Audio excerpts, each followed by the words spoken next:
You crossed the line too many times. I'm gonna put you in your place. You're listening to the Tan Talk Radio Network.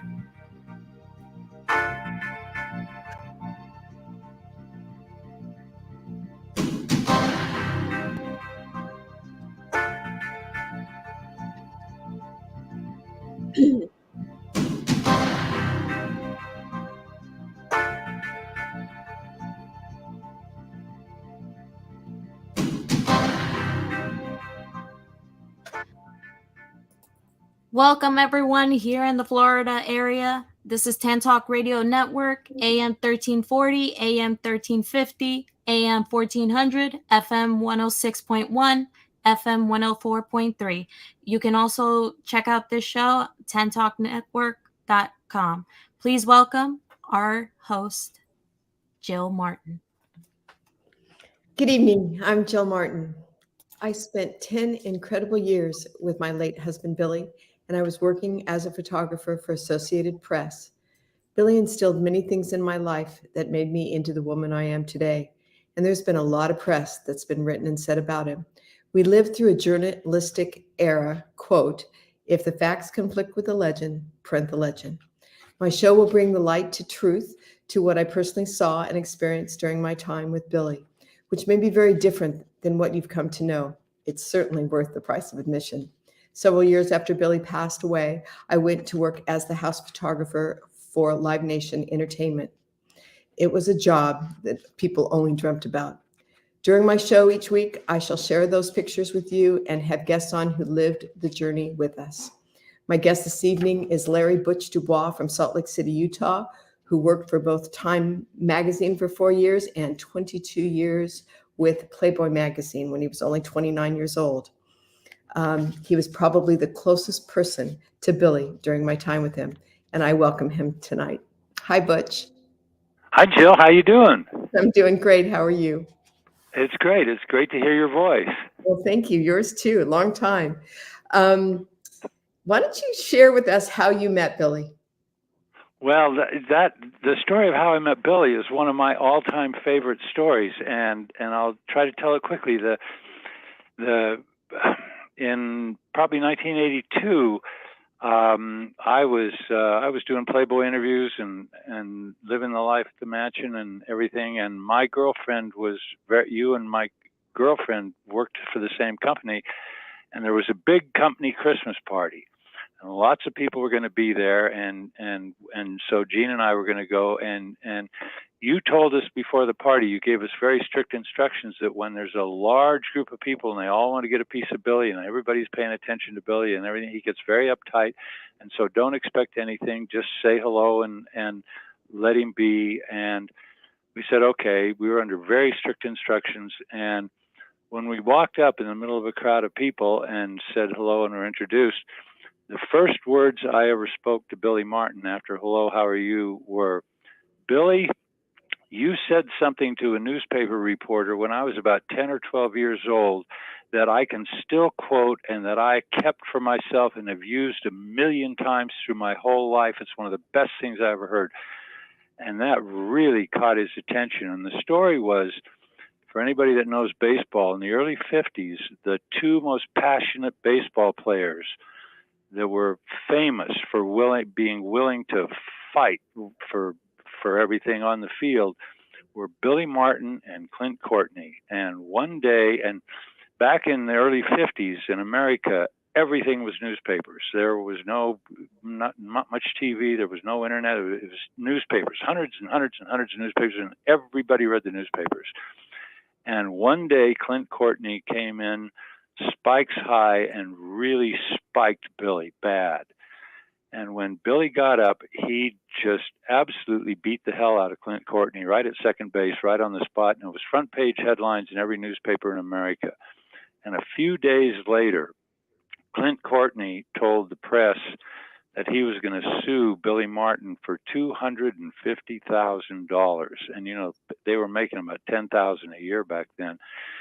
And when a reporter told Billy that Clint Courtney was suing him for $250,000, Billy's line to him was, quote, how does he want it, cash or check?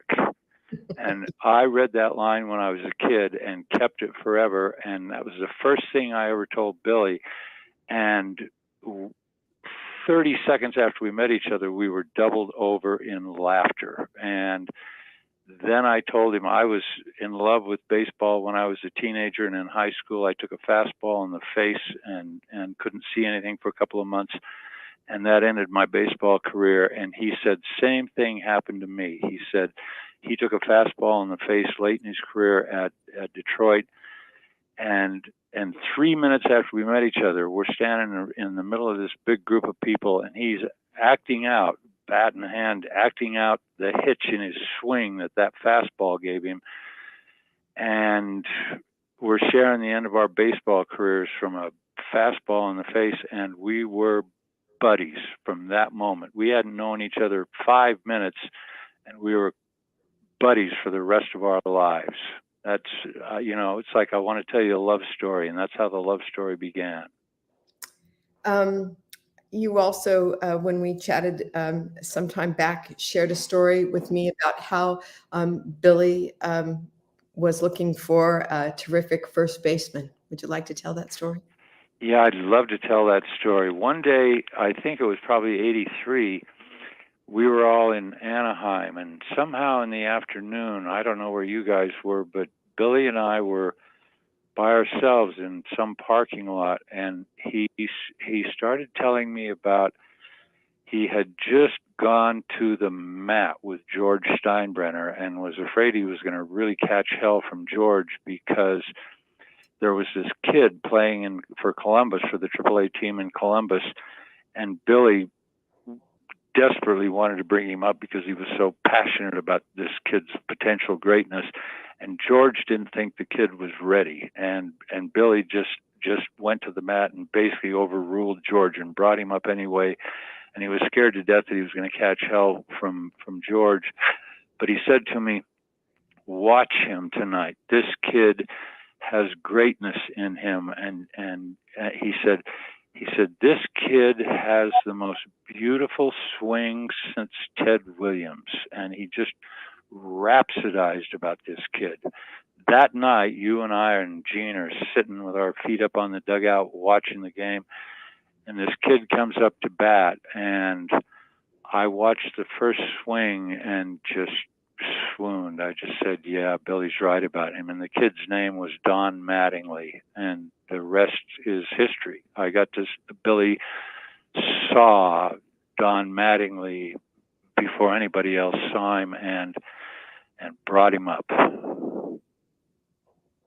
That's true. That's a very true story. I can still see the moment I saw Don Mattingly take his first swing, and I just reached inside me and I thought, oh my God, this kid is going to be great. And he was. Well, he certainly was that, didn't he? He showed us all. Yeah. And so we're going to switch topics here a little bit. Tell me what it was like to work for Hef. Well, that was a once in a lifetime adventure. Back in the 70s and 80s, when I was really into it with Playboy and with Hef, they had all the money in the world, and everybody wanted to take part in the life at the mansion, and it was a major adventure. The hardest part of being close to Hef was his perfectionism.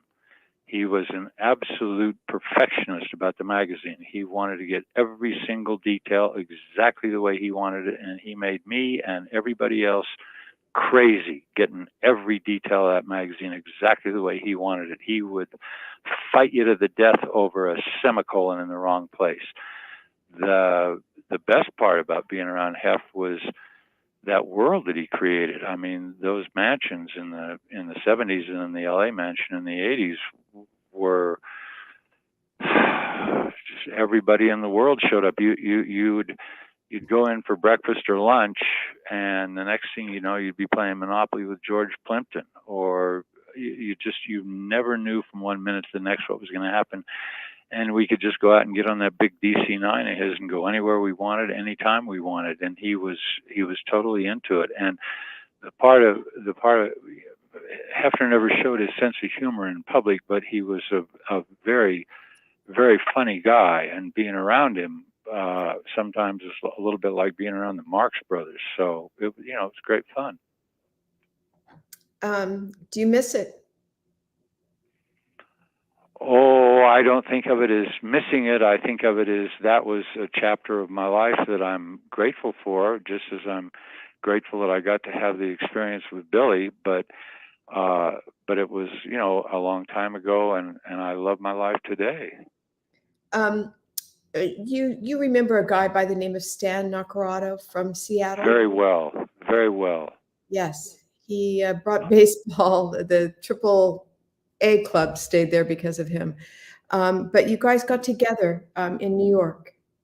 Yeah, you want me to tell the story? I'd love to. Uh-huh. The night before Billy's funeral, I had dinner with Billy's friend Stan Naccarato, and what it was Billy won all the World Series. Every year that he started at second base for the Yankees won the World Series. And then after he was MVP in the World Series in '53, he got drafted into the Army, and so he had to play for the Army baseball team in 1954. And his shortstop was this guy named Stan Naccarato. And the year before, Stan Naccarato had been first team college All-American and thought he had a big league career coming. And he played that season with Billy in the Army. And what he told me the night before the funeral, in a way that was deeply moving, he said that playing with Billy for a season he said it was like playing baseball in another dimension, a higher dimension that he hadn't even been able to imagine. And he said that he knew after a season with Billy that he probably wasn't going to be the major league star that he thought he was going to be, because he saw that extra dimension of a major league star. And sure enough, it turned out to be right. He played AAA ball and never made it to the majors. But he said that the season that he played with Billy, he played absolutely without fear of being spiked. He said because nobody in their right mind would think about spiking him when Billy was standing there. He said they could always hear Billy's footsteps.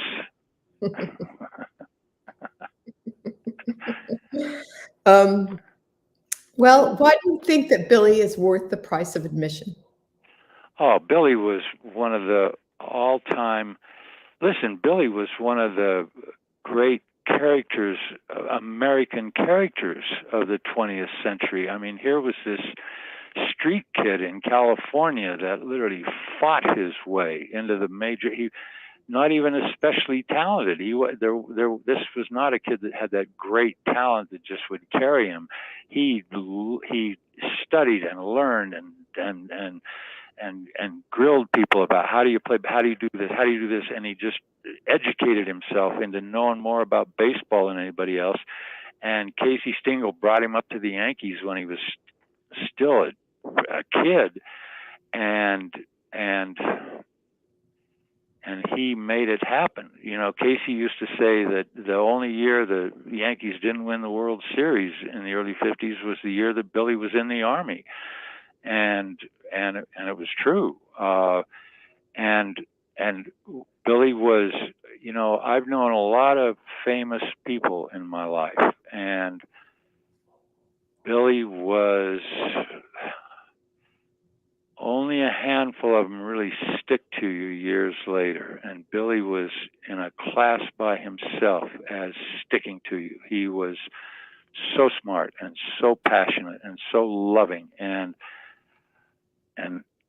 so funny. His sense of humor was also not that greatly known, but he was very funny. And everywhere you went with Billy, it was an adventure. And whether it was baseball or whether the boat when we were out in the ocean. So one winter we're hanging out at the Balboa Bay Club in Newport Beach, and we took a big motorboat out on the ocean, and there were 6 of us, and I'll always remember there were 6 of us, and because we're 2 miles off the coast, and there's no other boats around, and our engine dies, and we're floating in the ocean as the sun goes down, and we were in trouble, and we couldn't get the engine started, and nobody was around. It's starting to get dark, and I'm sitting there, and what I'm thinking is, every newspaper headline in America tomorrow is going to say, Billy Martin, 5 others vanish at sea. And I'm thinking, great. In my own obituary, I'm going to be identified as one of the others. And just as it was getting dark, some little boat, hundreds of yards away, we waved it down, and this kid came over, one kid on this boat, and hauled us in, and everything was okay. But that was just, another day in the life. So, Butch, tell me a little bit about what else you do. You work with many people. I please. do. I got sober 30 years ago, and in the program of recovery, and I'm hard to believe, but I'm 80 years old now, and what I do is I work with a lot of people, including a lot of teenagers and people in their 20s who have already hit a hard bottom on drugs and are beginning the process of getting sober. And I spend a lot of time with these kids, and I love these kids dearly. And at my age, I get to give back what was given to me. I get to do the best I can do to help these kids get sober, and I see it work. I sometimes think that I'm in the trenches of the drug problem we have in the country, and I can't even tell you how gratifying it is. I've got kids that I've known for 2, 3, 4 years now that were coming out of wilderness and doing things like that and just had absolutely no hope. And now they're thriving in high school and college, and they've got great futures. And I'm profoundly grateful that I get to share that with them. That's awesome. All righty. What do you miss the most about Billy? Everything. I miss the adventure. I miss the excitement. I miss his warmth. I miss his brilliance. He was called a genius in baseball many times. There are 13 managers in the Hall of Fame whose winning percentage is less than Billy's as a manager. And Tim McCarver died recently, and in his obituary in the New York Times, it talked about how as a announcer, he blew people away because it was like he knew baseball so well he could see what was coming. And when I read that, I just had this flashback to all the times Billy and I would be watching a baseball game on TV, and he's just casually kibitzing. It's just off the top of his head. He's not even paying any special attention. And he's saying, he's going to do that, and he's going to do that, and the pitcher's going to do this, and the runner's going to do that. And I'm watching it unfold exactly as he's saying it. I'm just sitting there with my jaw agape, saying, Billy, and he knew that. He knew baseball as well as anybody. But what I miss most about Billy is the love and the life on that high plane of intensity that he lived it. He lived every day like it was his last, and it was electrifying to get to share some of it. And he had a great love for Ricky Henderson, didn't he? Oh, and Ricky for him, you know, Billy. How many teams did Billy take from just jump in and take from losers to winners in a big hurry? The Rangers, the Twins, the Tigers, and in '80 when he went to the Oakland A's, they were at the bottom, and in 1 year he had them back playing for the championship, and Ricky was there, and Ricky used to say he taught us how to win. And for anybody who's listening to this who's a baseball fan, I got to tell you, you have not lived in baseball until you have seen Ricky Henderson come up to bat in a tense situation, or Ricky on base in a tense situation, because that extra dimension, it was electric in the whole stadium when Ricky was in action, and Billy was his mentor. Billy loved him dearly. Can you talk a little bit about what you know of the relationship between George and Billy? Well, that's funny. I know that George would have hired him back again if he could have. It was oh man, it was intense, and they loved each other and hated each other, but George knew that Billy was the Yankees, and Billy, he hired him and fired him so many times that they made a very funny beer commercial once, laughing about it with everybody. A lot of people don't realize that Billy had a lifetime contract. Yeah. Which was a wonderful thing for him. And but he moved people around. He didn't usually fire the ones he loved, even though that's one day. This sort of off the subject, but I made a note. I really wanted to say it. What do I miss most about Billy? I got to do things like, one day Billy and I went to Casey Stingle's grave in Los Angeles. And I got to sit at Casey Stingle's grave and listen to Billy Martin reminisce about Casey. I mean, one of the great moments of my life. Just awesome how much he knew Casey and loved Casey and the role they played in each other's life. And I got to see Casey Stingle's epitaph, and I want to share that with everybody because I don't think anybody's ever heard it.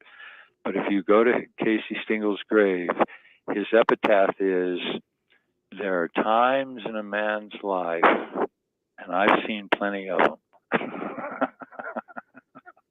That's true. Tell me about Billy and Mickey. Well, Billy and Mickey, I'm glad you asked. They were baseball's greatest legend for that whole era. Absolute best friends, drinking buddies, and winners. And I wanted to tell you the story. I still remember Billy told me the story about one night when in the mid-50s, the Yankees were in Cleveland, and Billy and Mickey went out partying after the game, and they missed the train the next morning. If you can imagine, they missed the train back to New York. And so they pulled themselves together and did the logical thing. They went down in front of the hotel and got a cab and took a cab to New York. And on their salary in those days, that was a really big deal. But there they are, taking a cab to New York City from Cleveland. And they got to Yankee Stadium just in time for the game and caught all sorts of hell for missing the train. And Mickey went out and hit the game-winning home run. That was just one more night in the life of Billy and Mickey. That's great. I can see and hear Casey now, just all over him. They took a cab from Cleveland and, "Hey, the cabbie, take us to New York." Yeah, I can imagine what that cost. And there they are. I hope that you come back on, Butch, because there's so much more I want to talk about. I'd love to talk about what you do for AA and the kids a little bit more. I would love to. And I would love to.